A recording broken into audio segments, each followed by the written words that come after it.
Amalapuram MLA సొంత అభివృద్ధి మీదే ఎక్కువగా దృష్టి పెట్టారా? ఐతాబత్తుల ఆనందరావుకు చేపల చెరువుల మీద ఉన్న శ్రద్ధ తాగునీటి చెరువుల మీద లేదా? కాంట్రాక్టులన్నీ బినామీలకేనా? పర్సంటేజీలు లేకుండా ఏ పని చేయరన్న ఆరోపణలకు ఆయన సమాధానం ఏంటి? జనసేన ఎంట్రీ ఇస్తే ఇక్కడ రాజకీయం ఎలా మారిపోతుంది?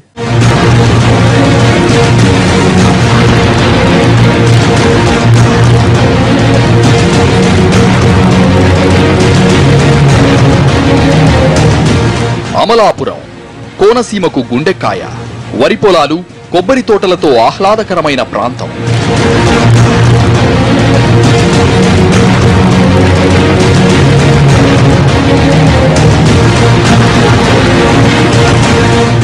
కోనసీమ అనగానే బాగా రిచ్, సకల సదుపాయాలు ఉంటాయనుకోవడం కామన్. కానీ కొంచెం లోపలికి తొంగి చూస్తే తెలుస్తుంది అసలు సోయగం. గుండెల మీద బ్లోఅవుట్ కుంపట్లు, వందల ఎకరాల్లో విస్తరించిన చేపల చెరువుల కాలుష్యం, దారుణంగా దెబ్బతిన్న రోడ్లు, తాగునీళ్లకు కూడా ఇబ్బంది పడుతున్న ఊళ్ళు. ఇది అసలు దృశ్యం.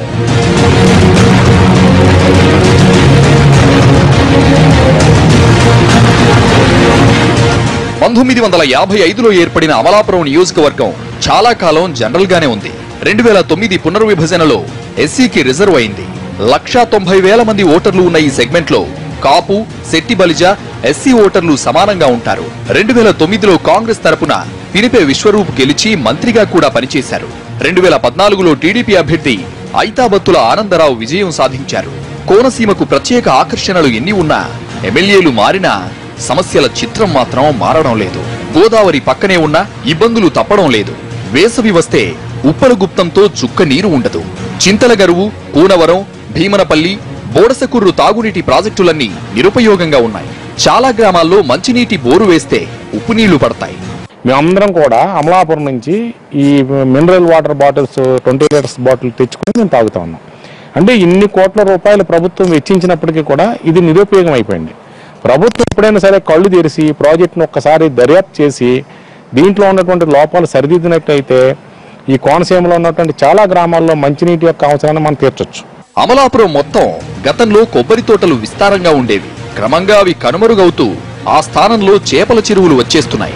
వేల ఎకరాల్లో చెరువుల తవ్వకాలతో వ్యవసాయం నిలిచిపోతోంది. అదే టైంలో కాలుష్యం పెరిగి కోనసీమ రూపు మారిపోతోంది.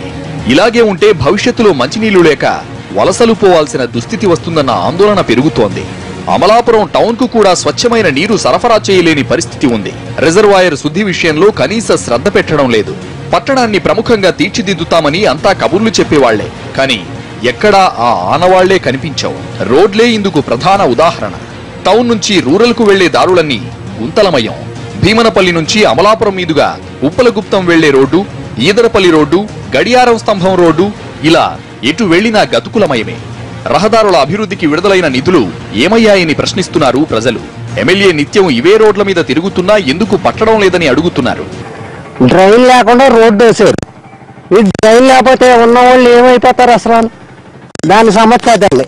కానీ ఒక కుళాయి అక్కడి నుంచి రావాలి, ఈ కన్ను రావాలి, ఇక్కడి నుంచి వెళ్ళాలి. వీళ్ళు ఎంతమంది వెళ్ళి లోపల పట్టుకోవాలంటే కుళాయి విషయంలో తప్పు అది. చుట్టూ పచ్చటి వాతావరణం ఉన్న అమలాపురంలో డంపింగ్ యార్డ్ ప్రధాన సమస్యగా ఉంది.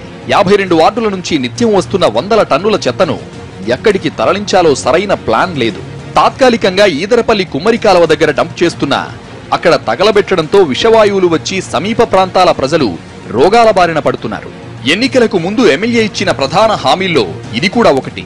3 ఏళ్లు గడిచినా అడుగు ముందుకు పడకపోగా రోజు రోజుకు సమస్య పెరుగుతోంది.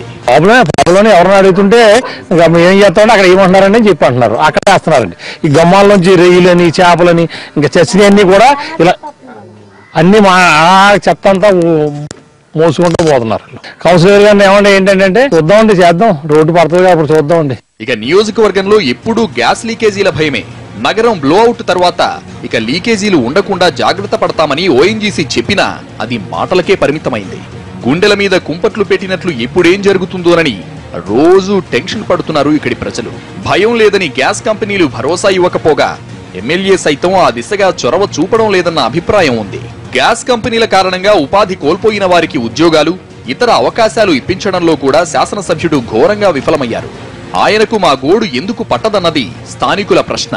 టౌన్లో ట్రాఫిక్ నిర్వహణ అస్తవ్యస్తంగా ఉంది. దీని గురించి పోలీసులు గాని ప్రజా ప్రతినిధులు గాని పట్టించుకున్న పాపాన పోవడం లేదు. రీసెంట్ గా మీకు 3 days బ్యాక్ అమలాపురం పట్టణం అంతా కూడా 100 సీసీ కెమెరాలు అమర్చి ట్రాఫిక్ నిబంధనలు కూడా క్రమబద్ధీకరించాలని చెప్పేసి ఎవరైతే వ్యాపారస్తులు ఉన్నారో వ్యాపారస్తులందరూ కూడా సూచనలు చేయడం జరిగింది. అభివృద్ధి కార్యక్రమాల గురించి పట్టించుకోకపోగా అవినీతి విషయంలో ఎమ్మెల్యే ఆరితేరిపోయారన్న ఆరోపణలు తీవ్రస్థాయిలో ఉన్నాయి. ఇక్కడ 2000 కోట్ల రూపాయల అంచనాతో ఓఎన్జీసీ ఆన్షోర్ గ్యాస్ టెర్మినల్ నిర్మిస్తోంది. ఇందుకోసం 450 ఎకరాల భూసేకరణ జరిగింది. గ్రౌండ్ లెవెలింగ్ కాంట్రాక్టును ఎమ్మెల్యే బినామీ పేర్లతో దక్కించుకున్నారని, నిబంధనలకు విరుద్ధంగా మట్టితో కాకుండా సముద్రపు ఒడ్డున ఉండే ఇసుకతో నింపేశారన్న ఆరోపణలు ఆనందరావు మీద ఉన్నాయి. అక్రమ చేపల చెరువులను అడ్డుకోవాల్సిన ఎమ్మెల్యేనే రూల్స్ గీల్స్ జాంతానయ్ అన్నట్టుగా 100 ఎకరాల్లో తవ్వించారన్న గుసగుసలు వినిపిస్తున్నాయి. నియోజకవర్గంలో ఎమ్మెల్యే అక్రమాలను ప్రశ్నించాల్సిన ప్రతిపక్షం కూడా అంత యాక్టివ్గా లేదు. గడప గడపకు వైసీపీ కార్యక్రమం తప్ప స్థానిక సమస్యల మీద చెప్పుకోదగ్గ ఆందోళనలు చేసిన దాఖలాలు లేవు. ఇక్కడ YCP incharge Vishwaroop weekdays లో నియోజకవర్గంలో ఉండి వీకెండ్స్ లో మాత్రం హైదరాబాద్ లో ప్రత్యక్షమవుతారన్న టాక్ ఉంది. 8 కోట్ల రూపాయలతోటి డ్రింకింగ్ వాటర్ స్కీమ్ తయారు చేసి దాదాపు 3 సంవత్సరాలు పూర్తి అవుతుంది. కానీ ఇప్పటి వరకు ఆ స్కీమ్ని ప్రారంభించే లేని దుస్థితిలో ఈవేళ ఈ శాసనసభ్యులు కానీ అదే ప్రభుత్వం ఉందంటే అటువంటి ఇంకా ఎక్కడ పడితే అక్కడ గ్యాస్ లీకేజీలు కావడం, వెంటనే దాన్ని అప్పటికప్పుడు తాత్కాలిక మరమ్మతులు చేస్తున్నారు తప్ప శాశ్వత మరమ్మతులు దాన్ని చేయట్లేదు. ప్రభుత్వం కూడా పట్టించుకోవట్లేదు. సమస్య వచ్చినప్పుడు మాత్రమే 6 రోజులు స్పందిస్తుంది తప్ప దాని శాశ్వత పరిష్కారానికి గౌరవ పార్లమెంట్ సభ్యులు కానీ ఆ యొక్క స్థానిక ప్రతినిధులు కానీ ఎవరు కూడా పట్టించుకోవడం అత్యంత దయనీయమైన పరిస్థితి. హామీలు అమలు చేయకపోవడం, పనుల్లో పర్సంటేజీల మాట ఏంటంటే అబ్బే అలాంటిదేం లేదంటారు ఎమ్మెల్యే. నేను సూపర్ గా చేసేస్తున్నానంటూ కోట్ల రూపాయల లెక్కలు చెబుతున్నారు.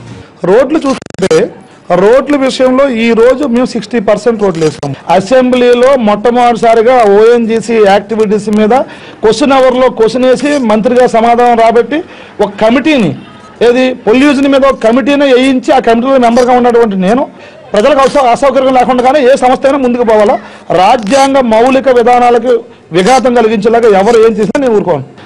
ఈవేళ ఒక ఎమ్మెల్యే అవినీతి చేసుకుంటే వ్యాపారం చేయగలదు. ఎప్పుడు ఒక ఎమ్మెల్యే వ్యాపారం చేసుకోవాలంటే అవినీతి చేయకూడదు, రాజకీయ నిజాయితీగా ఉండాలా, నీతిబద్ధంగా ఉండాలా అనుకున్నప్పుడు వ్యాపారం చేసుకోవాలా. ఎక్కడ ఏ స్కీములోనూ మీరు చూసుకోండి, ఈవేళ ఒక అంగన్వాడీ ఉద్యోగం కానీ, ఒక ఎలక్ట్రికల్ ఉద్యోగం కానీ, లేకుంటే మరో స్కీమ్ కానీ ఏ స్కీములోనూ ఎక్కడ ఒక్క రూపాయి కూడా అవినీతి లేకుండా పరిపాలన చేస్తున్నటువంటి ఏకైక నియోజకవర్గం అమలాపురం ఉందని చెప్పగలను. నా వరకు తెలిసినంత వరకు నా తెల్లని తెలదు. ఎమ్మెల్యే పనులు చేయడం లేదన్న అసంతృప్తి ఉంది. నిలదీయాల్సిన ప్రతిపక్షం పార్ట్ టైం పాలిటిక్స్ చేస్తోంది. పైగా హోంమంత్రి చినరాజప్ప సొంతూరు కూడా అమలాపురమే. ఆయనైనా అభివృద్ధి పనుల విషయంలో చొరవ తీసుకుంటారా అంటే అదీ లేదు. మొత్తం కలిపి కోనసీమ పైకి కనిపించేంత సూపర్ కాదన్నది కఠోర వాస్తవం. ఈ నియోజకవర్గంలో కాపుల డామినేషన్ ఎక్కువ. ఈసారి ఎన్నికల్లో జనసేన రంగంలోకి దిగితే సమీకరణాలు మారిపోయే అవకాశం ఉంది.